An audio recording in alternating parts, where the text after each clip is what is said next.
G'day, welcome back to the Unshakable podcast where we interview interesting leaders, mostly from around Western Australia, but from other parts of the world as well. And today my guest is Lynsey McDonnell. G'day, Lynsey, how are you?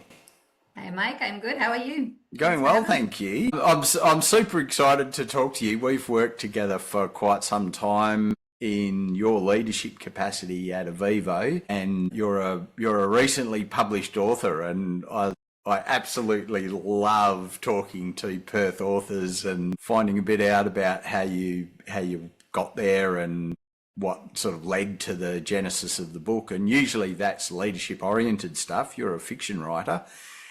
So it's a slight deviation from the usual, but I really enjoyed the book personally. It's a genre that isn't something I would normally read, being romantic fiction, but it was a real page turner. I loved it, and so I'd love to hear a bit about it and what led you to writing it, and maybe just to explore some of that contrast between your work as a CFO for Avivo and how you come to be a writer in the midst of all of that. So tell us a little bit about that from wherever you'd like to pick it up, Lynsey.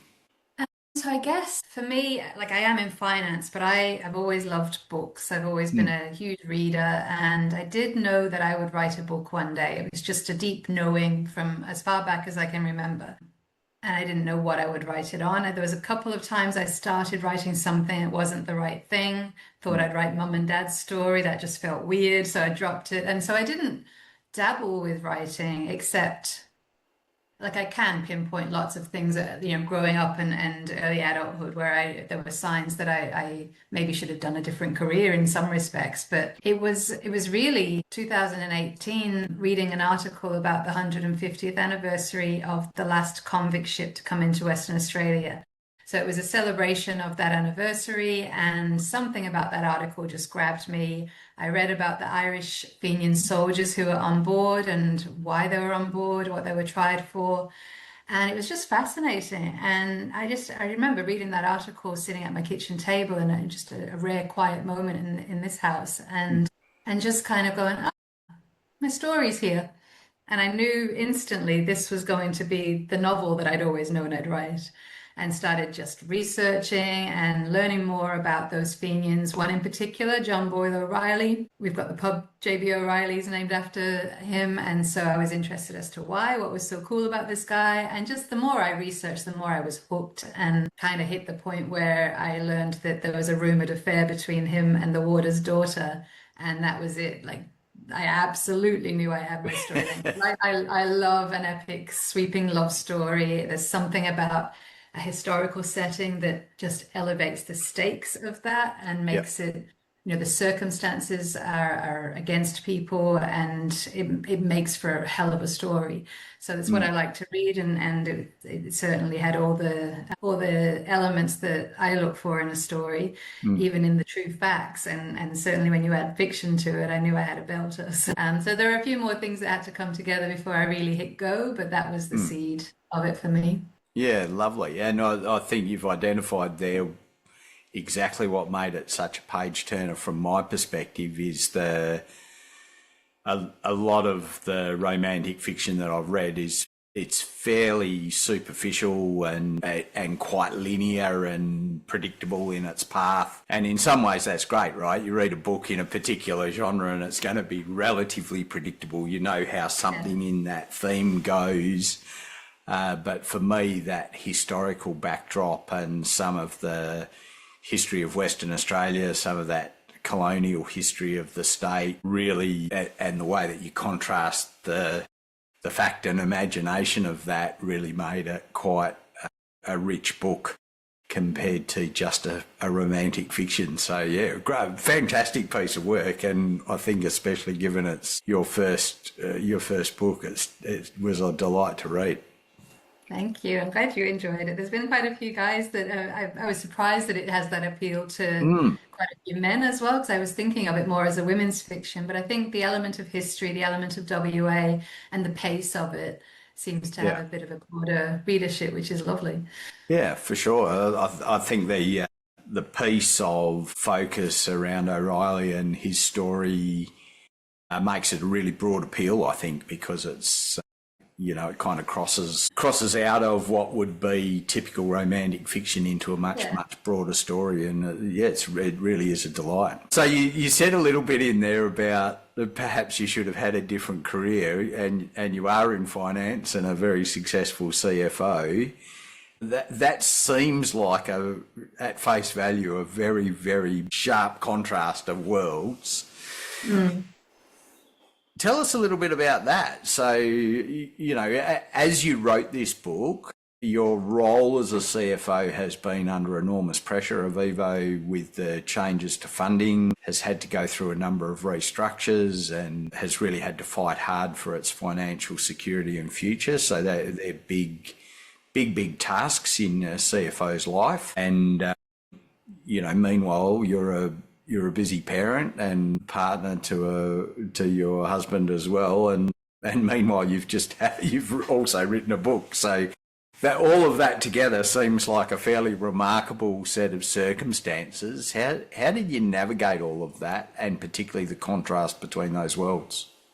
I mean, I think the challenge that you refer to over the last few years of being in this sector and leading in this sector has been pretty heavy, pretty hefty and hectic. It kind of helps to have something else going on. Like, you know, obviously you need perspective, you need balance. I have that with my family, but the writing gave me something else. And it was a way to escape and relax, the way reading has always been for me. The writing was this, you know, entering a different world, creating a different world. And there's something about creativity for me that is like magic. It adds hours to your day. It adds energy stores. There's something replenishing and rejuvenating about it, and it keeps giving. Like it's a self-fulfilling thing. Like the more you allow space for creativity, the more it gives back. Like you know, those pieces of magic that come because you're receptive to it. So I feel like once I was open to it, I was gifted extra energy and time. So that was one of the ways I achieved it. But I think it was really helpful. While things are tough at work and in your professional life, it is helpful to maintain that balance and perspective and have other things going on as well that just make it so that it's not your entire identity, because it shouldn't be. I don't think work should be your entire identity, no matter how important it is or how much you care about it.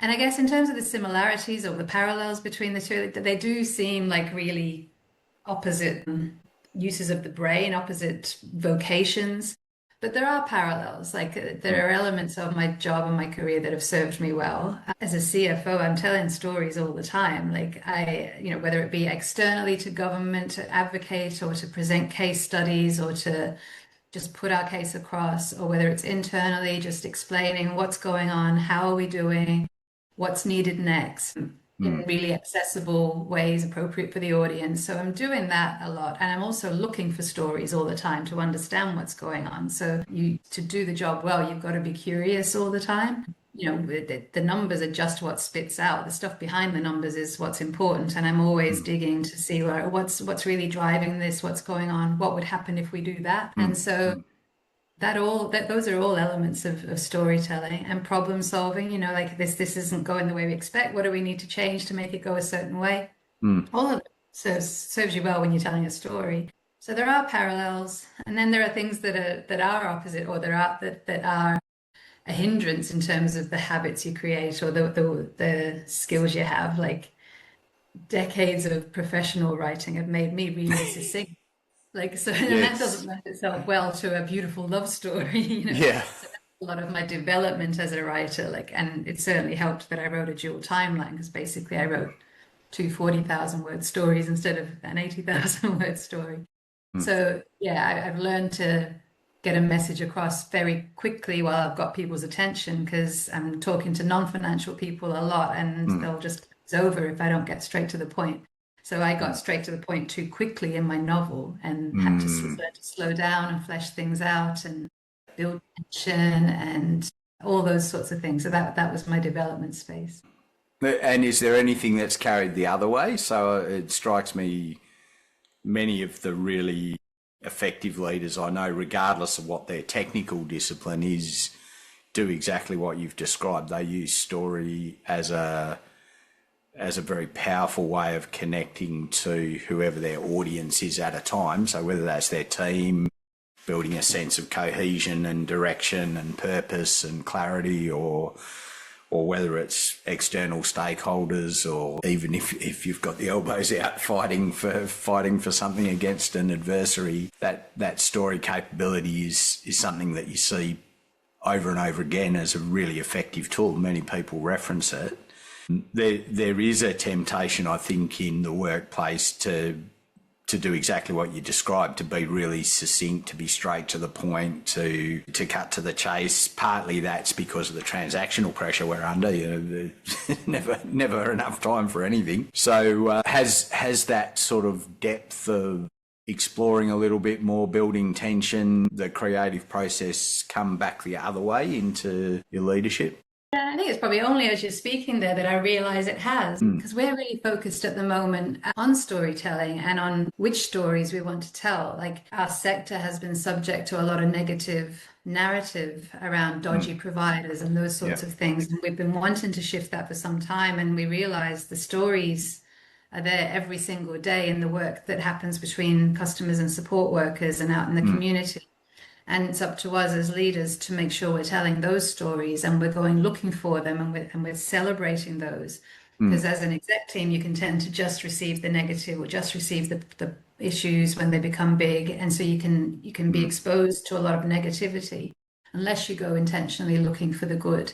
And so we have, as an organization, and I certainly don't credit me and my writing to this, but it's handy coincidence, just realizing the importance of those stories, and that we're in a position where we can go looking for the stories and tell them, and we actually have a responsibility to do so, and help balance that negative narrative that's in the sector with all this brilliant good stuff. So there's that. And then there is also, like I said, I initially I had quite a hectic pace in my book. It was mostly plot. It could have been a comic book early on. I was that quick with things. I had to slow down, and I think that translates too. That helps me in my work and in my life to actually, sometimes you do need to slow down a little and just pay attention to feelings and thoughts, and and not just because I'm such a doer. So it's helped me to bring that into the rest of my life as well, to slow down a little, pay attention to how it feels for someone. And I'm not saying I'm perfect at it, but I'm more aware of it, and I will default to, let's get it done, let's tick it off. And I'm more aware of catching myself with that now. Yeah, lovely. Part of what fascinates me when I speak to authors, having written a couple of books myself, I know they don't just happen, right? There's a big journey between, I have an idea, as you articulated. Sometimes there's quite an evolution between I have an idea and then I eventually have one that's good enough to actually be a book. I think I started on my first book, Thrive and Adapt. There might have been as many as a dozen times where either the structure or the content just wasn't there yet. That's a really good blog post, but it's not a book, or the structure broke down after I started writing it, and it took a while to find its feet and its voice. And then once you've actually got that, yes, this is it, then the real work starts. You've actually got to find those 80,000 words from somewhere and polish them and refine them and evolve them. So what for you was some of the methodology of that? For people who might be contemplating writing in whatever genre, how did you actually do of inspiration to here's actually a printed, published book? Yeah, well, it certainly won't be a blueprint. It took a hell of a long time.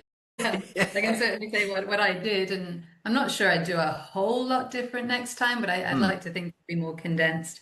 So for me, it was that initial seed of the idea. And then there were three things that came together in terms of the full story, to know I had a full story and could get going. Almost the same time as the O'Reilly seed, I became obsessed with this little cottage in Bailey Street in Fremantle Port. So I knew that I would write a dual timeline, and I knew that would be the setting connecting past and present. But I didn't have my contemporary story. And I'm a big believer that if you're doing a dual timeline, both stories must be equally compelling. I didn't have that yet, so I didn't beat myself up over it or waste time trying to write something that wasn't grabbing me.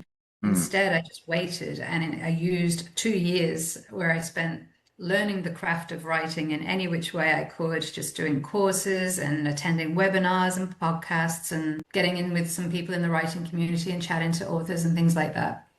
And researching. I did tons and tons of research into the 1860s in Bunbury, the Fenian soldiers, O'Reilly, everything I could find. So the third piece of the puzzle came 2 years later, and that was when I found out I have an older half sister, and that was huge for our family. But it was also right now straight away this character for the present day story was forming for me, and a really compelling reason to be coming to Australia. I had a young woman coming to meet her biological father, and he would live in this house, and they would uncover the secrets that the cottage had kept for 150 years.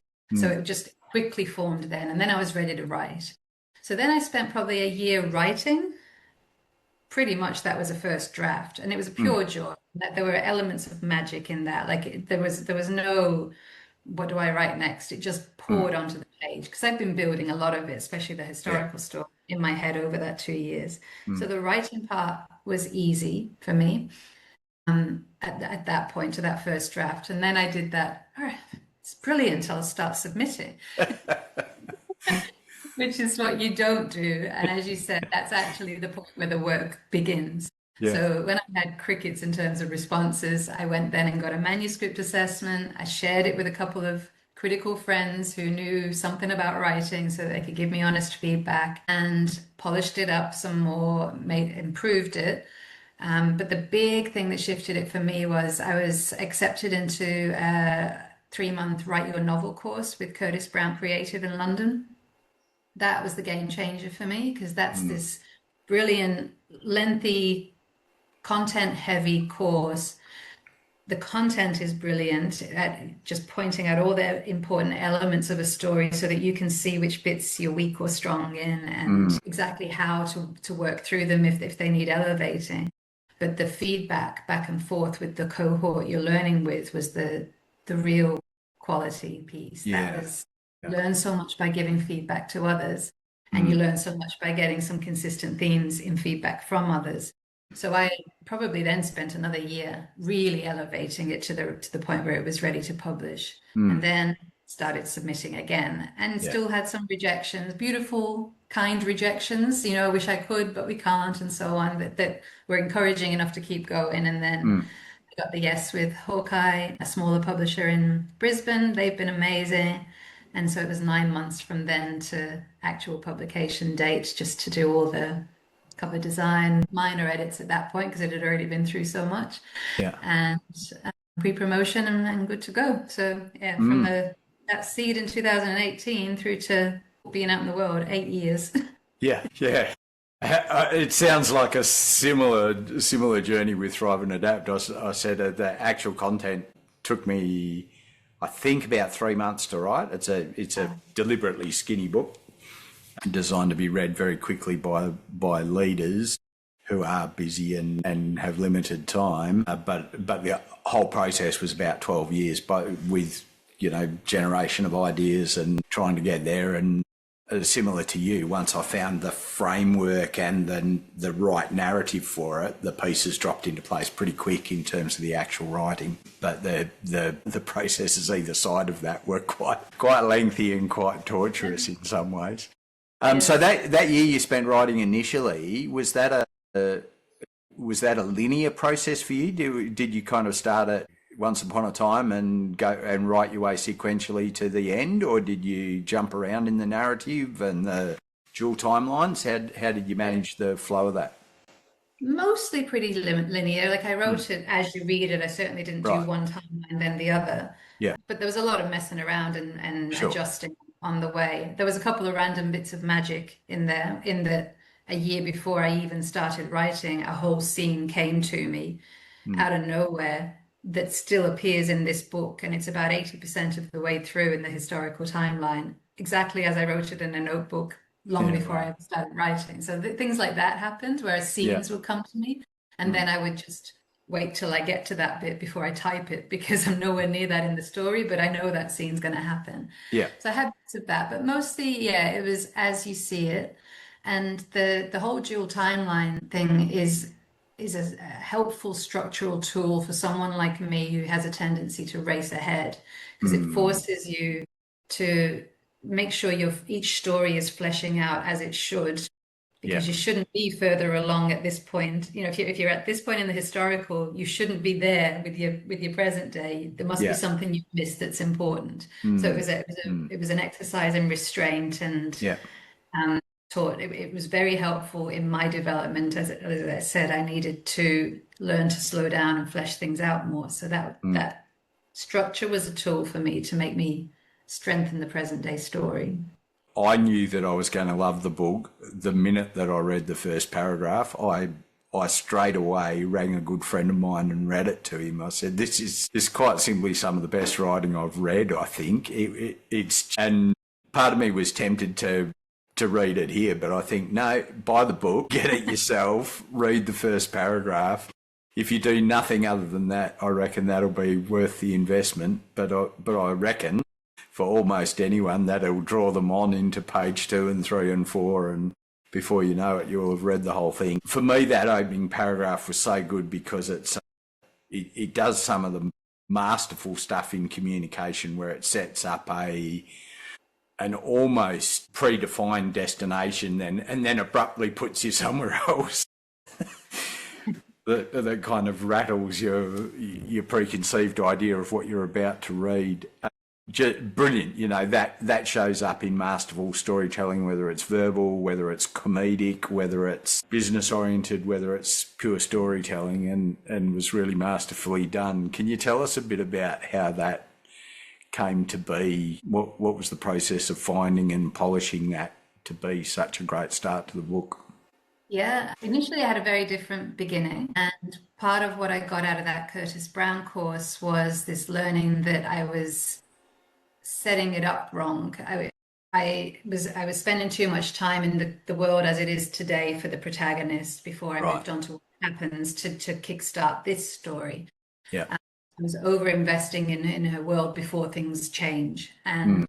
And when you do the Curtis Brown course, you submit your synopsis, like what this story is about, and your opening 3,000 words, I think, for feedback from your cohort. And what I got back was, love both of them. They feel like two entirely different stories. What you've described here is one story, but the opening chapters are very much something different. And it was a big learning for me in that when you're telling a story, you need to just tell the story, not the person's whole life story. Tell this particular, what is this story? Yes. What's important here? So I needed to get straight to it. So it was really helpful because then I had to shift from to what do I open with? And for some reason, this little piece came back to me that I'd scribbled in a notebook maybe 10 years before I ever wrote this story. This is why you should keep your notebooks, because you never know when it'll come in handy. But Yeah. the opening paragraph, without giving it all away, it's a paragraph about hindsight. It came when I scribbled it many, many years ago. It was a particularly shitty part of my career. Wasn't enjoying myself and was thinking, why did I even go into finance? This isn't me. And all the signs were always there that I should have done something to do with writing or publishing or creativity or something, because I was reading really, really young. I was always a lover of books. I was writing stories through primary school. I was writing poetry through my teens and early 20s. And then I ended up in finance. So at that point in my career, I was really questioning that. I don't these days. I've had a good career by and large. It served me very well. But at that point, I wasn't very happy with it. And so, yeah, I scribbled this thing because I was thinking all the signs are always there. And so I wrote this paragraph about hindsight and how it's not people say hindsight's a wonderful thing. It's not a wonderful thing. It's a patronizing thing, pointing out the obvious when it's too late. And so, yeah, I scribbled this piece down. And for some reason, that's where I jumped to. I went back and I dug out that notebook, and it's almost verbatim what I wrote many years before I started writing this book. But it happened to tie in very nicely with my main character in the present day, who had a particularly shitty day. and it's pondering, all the things she could have done differently to make that day go differently. Of course, maybe hindsight really is a wonderful thing, because the way that day pans out and evolves is exactly where her life should have gone. And maybe that's the same for me too. Yeah, delightful. So the process, once you had written it all, again, for aspiring authors, I think this is worth digging into a little, where, you hit that point where, and I did the same thing, it's draft one, I'm done, this is great, sent it for feedback to a good friend, he sent it back to me after reading not very many pages at all and said, I'm just going to repeat myself as I go through, and here's the guts of what I need to tell you. And it was a real statement that this is nowhere near ready for a book. It's a bulk of writing. There's a lot of work that's been done. It's a good idea, but it's not a book yet. And that process is a little jarring, because at that point you've invested a fair bit of time and effort and you feel like it's pretty good. And then begins the polish, and the polish for me at least was a really different process to the writing part of it. That sort of refining and elevating that you described earlier, it's got a very different energy to it, or at least it did for me, because you're fundamentally not changing much about the structure or the story, but you're definitely lifting its impact, lifting how it's articulated, often shuffling little bits around so that the narrative is more compelling and more useful to a reader. And in some ways, for me, I think that was probably the hardest portion of the actual writing, because I'm a little bit big picture, move on to the next shiny thing. So I was kind of, that book's done now what's next? It's like, no, now the hard work starts, kind of thing. So how did you go with that? How did you find that process between draft one and its final form, and manage the sort of workflow and energy of that part of the project? I loved it, actually, because I could fully recognize and accepted that I was a rookie. And there's freedom in that. There's no ego in that. And so there was a little bit of, I had to kill my darlings. There were things that I had put a lot of effort into that had to be wiped out entirely, because the whole scene or chapter wasn't necessary and it needed to make room for something stronger. So there's a bit of that where I was like, oh, I really like that piece of writing, I have to let it go. But for the most part, it was this, all right, so I did that, and now I'm going to make it even better. So that was exciting. And especially because I could see it improving, I could see it elevating as I went, and almost roll my eyes at some of the things I'd had in there. And give myself just a little shake of the head, like, really, that's the best you had when you wrote that? It was, you kind of go from cliches and platitudes to digging a little deeper and I guess it's finding your own voice. It's what is that? What does that look like for you? What does that feel like for you? How would you really describe what that feels like, rather than it was such and such, which is just a statement you hear over and over. So then you get to some of those unique observations of the world, or unique descriptions of how something really feels. So you got to dig a little deeper for that. You end up with better words, and the way you use words becomes, when you're rereading your own work, you go from just skimming it. Previously, I would skim it like, is this all making sense? To, I'm impressed by that. That's a really cool way to say something. And so it's a nice feeling, isn't it? Yeah, it's great. And even now, I'm writing the second book, and I had one of those moments again where a whole scene came to me, and I'd scribbled it down, and then I was typing it up. I got to the bit in the book where it makes sense to have it. And I typed it up, and I was like, that's good. And I read it out to my husband, and even he's not interested in reading or anything to do with it. He's interested in supporting me as a writer, but he's not a writer or interested in reading. But I read it out to him, and he's like, it's pretty cool. That's really authorly. Because you find yourself impressing yourself with your own words, because you're learning and growing, and you're digging that bit deeper to say, I haven't heard someone describe that way before, and that's when you're offering something new to a reader. So I loved it, and I could see all the things that I had boring bits in there that absolutely had to go, and then they made room for much more interesting bits. So the was no part of it that I resented or thought that this, it never felt like a chore. It was like, God, it's getting better. And therefore I got more optimistic and hopeful about what was possible with this book. Delightful. Yeah, what a great evolution. And I think you're right. There's one of the gifts of writing, both to ourselves as writers, but also to others, is that unique voice. It's pretty rare, I think, that anyone's coming up with anything genuinely new, but there's certainly new perspectives, new light, new ways of articulating, new nuance. That is the unique voice of a particular author. But as both writers and readers as we are, that's one of the wonders of the journey, I think, is that you can read bits of territory. I've certainly found this over the years of exploring what I know and what I teach about leadership, that you can read very, very similar concepts from different authors, where their take on it, because of their experience in life, their way of articulating it, the particular challenges that they've come up against as they've sought to clarify it in their own mind, means that you get a really different window into something that is potentially, it can be a well-worn groove, but that doesn't mean that it can't also be really fresh when somebody's new voice gets added to it, which is one of the beauties, I think, of the whole art. I'm a little bit fascinated by the linking back again to your professional life and the work of storytelling as a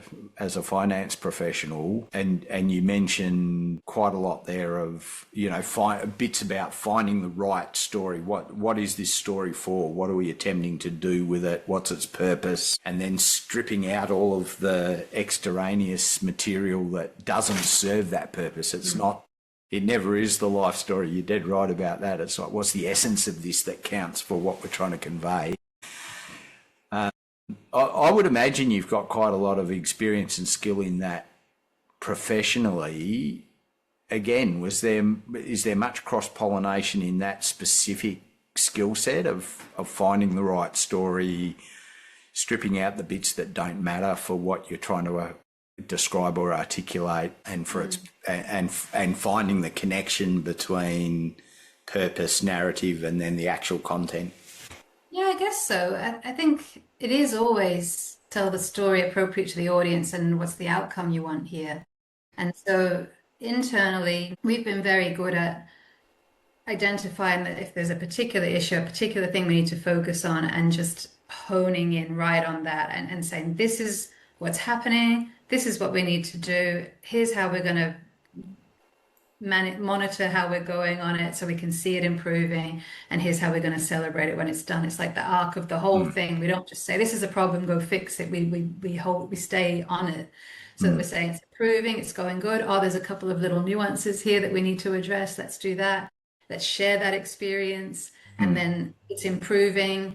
Great work, everyone. We did it. Now we'll just leave it as you know, BAU. And then what's the next thing we need to focus on? So it's that honing in on what's really important, understanding the why, making sure we're communicating really clearly and regularly. And so when we do that well, we get good outcomes. I always remember, I won't remember it perfectly, but that quote of yours, the biggest illusion about communication is that it has occurred. Yeah. Is that the right quote? George Bernard Shaw, the greatest illusion about communication is that it has taken place. Yeah. Yes, that one. So I really like that, because we do it really well sometimes and sometimes we don't. And sometimes you make assumptions, or something's really clear in your mind and yet it's chaos out there. You're like, why isn't everybody following the same story? And it's because we didn't tell a good enough story. We didn't grab people's attention, make it really clear what was going on and why, what's going to help, and then track how it's going. When we do that, we do a really good job and we get the outcomes that we want. It's a helpful reminder. When things don't go well, it's a helpful reminder. And if you look, there'll be parts of that process that is very simple that we just missed through assumptions and so on. So yeah, cutting out the noise and being super clear and staying on it works in the workplace as well. Yeah.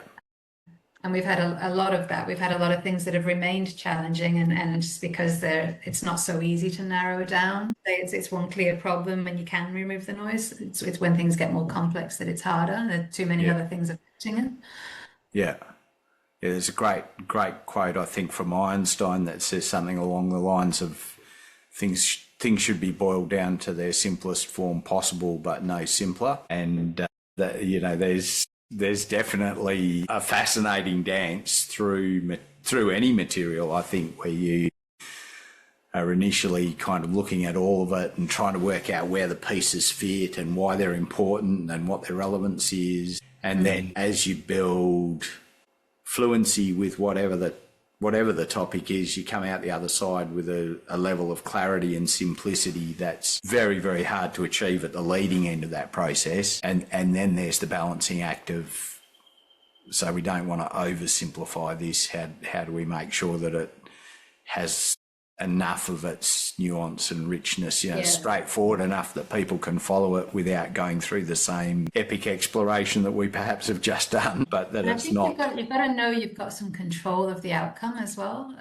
That's where we went wrong. If I look back at the last few years, we put a lot of energy and effort and planning into some of the work we did, but the outcome wasn't within our control, and that was kind of soul destroying. That was the external advocacy work.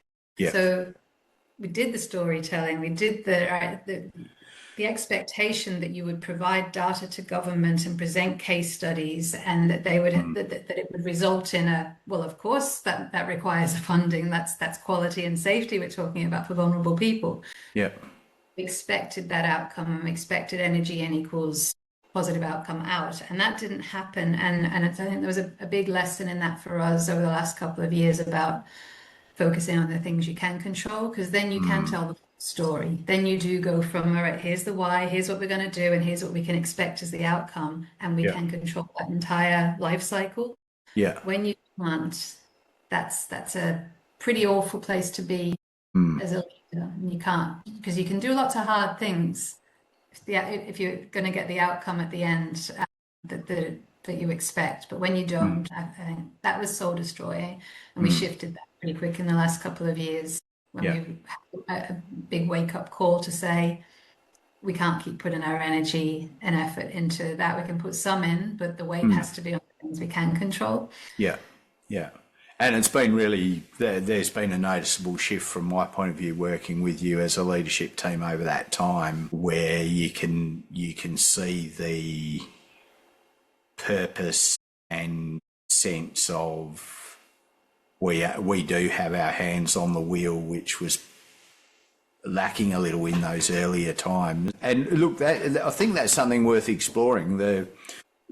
The work of leaders, we often face times and circumstances where the backdrop of where we're working and what we're working in is quite unpalatable, and it's really challenging. And there is a level to which we have no say in it. It just is what it is. COVID was an example of that. Financial crises have been an example of that.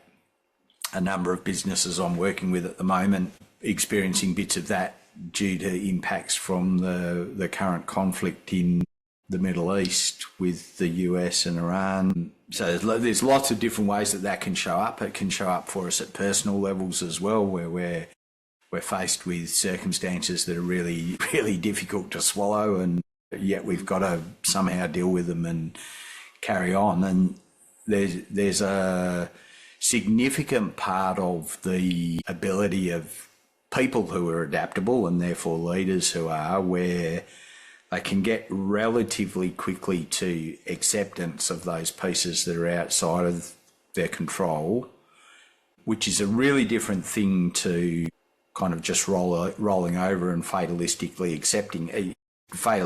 going, well, there's no point doing anything, and then into that space of, here are the pieces I can control, so what am I going to do with that? How do you navigate as a leader that transition? Because I know from my personal experience, that bit of getting to acceptance, that's one of those things that's very, very simple, not so easy. And it takes a piece of time. it's almost like it needs a little bit of time to process whatever that backdrop is, to probe into what's possible, and then arrive at a point where you're genuinely functional and effective regardless of the backdrop. How did you find that as a leader, and what sort of insights are there perhaps for others facing different but equally challenging circumstances? I think the biggest thing is understanding that context that you're working within, and before you can accept it. I think I came into this sector full of optimism and naivety, because where I'd come from, you put the effort in, you get the outcome, and people are rational and reasonable. I hadn't worked with government funding so much before, and so it took me a long time to get to the point. And it was that wake up call. It was a pricing review outcome in 2024 that was horrendous, and it stunned me. That you could have an outcome like that when we'd had such clear, compelling evidence going in from providers like us nationally. And it was at that point where I was just like, this is the context. This is this sector. And this is government funding. Like, I don't know anyone working in any government department that says, oh yeah, we've got loads of resources, and too much, in fact, and everything's going great, and people make perfect decisions to suit our operations. Like, I don't hear anyone in justice or health or our sector, like, I don't hear anyone say that ever. So that is the context. And it took me a long time to just to realize that. And I think that is where we shifted to focusing on the things we can control, because there is a lot you can do despite the context and within the context. And those things do have impact. You're not just tinkering at the edges. You can do big things within that context. For me, it's actually quite recent that I wanted to shift the narrative in my own mind. And you just see a lot of people become very cynical and very jaded about government. And there's a bit of, feeling like the victim in it. And, oh my God, we're going to fail because of it. Or we are failing. I'm failing as a leader. And I don't feel that. And I think, I just assessed, why don't I feel that? I don't feel like I'm failing. I feel like the sector has its failures and challenges, but I don't think that we as an organization or we as leaders are failing. And the narrative that I came up with for my own sanity, I think, was that we're like an ER doctor. Just because a new case comes in, a new, terrible situation or terrible challenge comes in, doesn't mean we failed at the last one. We may have triaged and treated the last one really well, and built our toolkit and built our resilience because of what we've worked through before. So all the many challenges, all the many cases before us and patients before us, if we were an ER doctor, have been what they've been, and probably handled them well and better over time. And the next ones will keep coming in. And you can't control that. You can't control the decisions people make that lead to those things coming in. And it's kind of what you're there for. What you can influence, what you can do a lot about is, in that theatre, is your patient safe? Are the staff in that theatre feeling that they're thriving, and they're reaching their potential and feeling supported by you? Are you creating the conditions so that people go home safe and happy, whether they're patient or theatre staff? So for me, it's like that's what our role is in our organisations and in this sector. We can't control the broader context or the funding. We can try, we can tinker, we can advocate, but actually each day our customers and our colleagues, their experience is far more influenced by the conditions we create in the organizations we're working in. And we can control that. We can do something about that. So, and that influences them and their experience more than government decisions and so on. Like how they feel each day and what they experience each day is more influenced by those things within our control than the things outside of it. So we should put our energy there instead. That's great, and what a great metaphor. It's another really nice example, I think, Lynsey, of the way that we can use story to guide how we respond, how we work within a particular setting, and how we're oriented and heading. And metaphor is a wonderful way to do that. This is like this, gives us straight away a bit of a picture of something that's going on that can take us quite quickly to a depth of understanding that would be tricky without the metaphor. So that's a lovely in practice example right there of using story and narrative to shape and guide things within a leadership context. So I think perhaps there's some value in just before we start to bring this to a close, are there any particular insights, both personally as a leader and in leadership generally, that have served you well and would be perhaps useful to others? And then we'll wrap up with a little bit more about Bailey Street and where people can get that and help it to be the bestseller it should be. Insights. I don't know. I just have always carried this core belief that things will be okay, and it's up to us to make them okay. And or personally, like, things will be okay. It's up to me to make sure it's okay. And sometimes that can come across as naivety, but I am optimistic, and I just think all this learning and this shift in us as leaders and what we focus on over the last few years is related to that. It is, we have agency, and we're not doomed. It'll be okay because we'll make it okay. And I believe in the people around us. I believe in the people we hire that are bright and brilliant and compassionate and caring. I believe in the work that we do.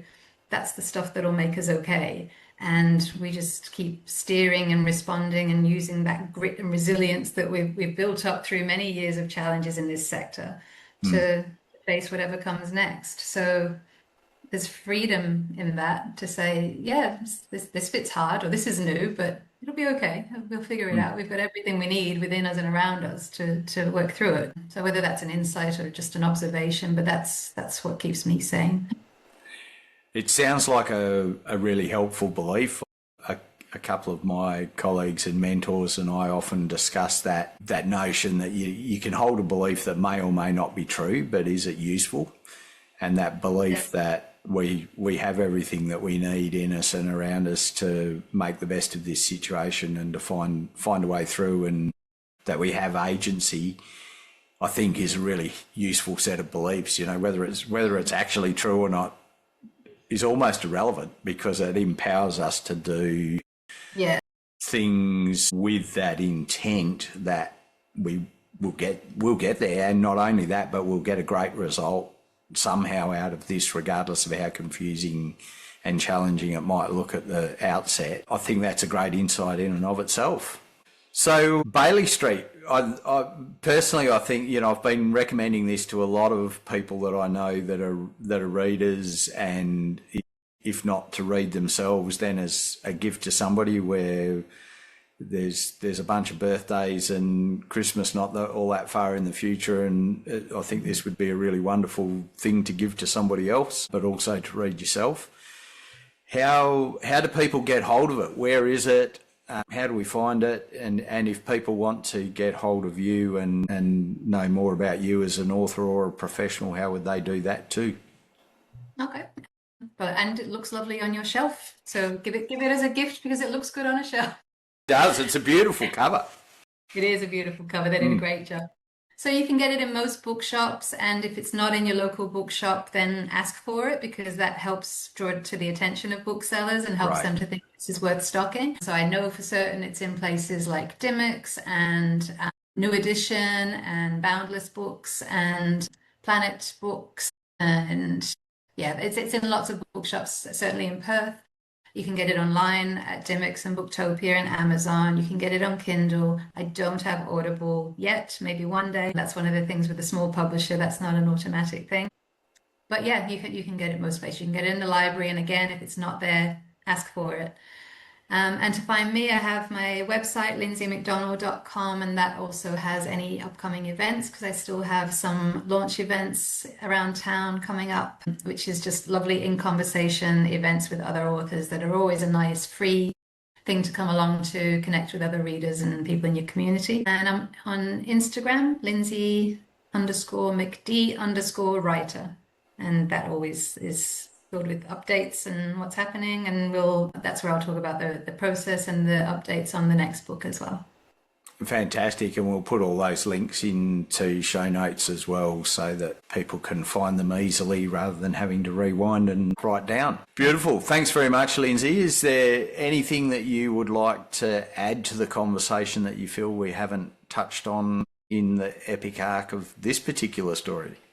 No, that was a very comprehensive chat, and really interesting to think about the parallels between your professional work and your creative work, because you don't kind of notice them in the moment, but they're there, and as you say, they do cross over and help each other. So yeah, it's a really interesting chat for me. Always is. Thanks, Mike. Yeah, a great pleasure. Thanks for taking the time, and thanks for the work that you do in both domains. The work with Avivo is really important work in our community with vulnerable people, and your work as a debut author certainly brightened my bookshelf a little, and I'm looking forward to book 2. So thanks very much. It's been a great conversation. Awesome. Thanks, Mike. Okay, good stuff.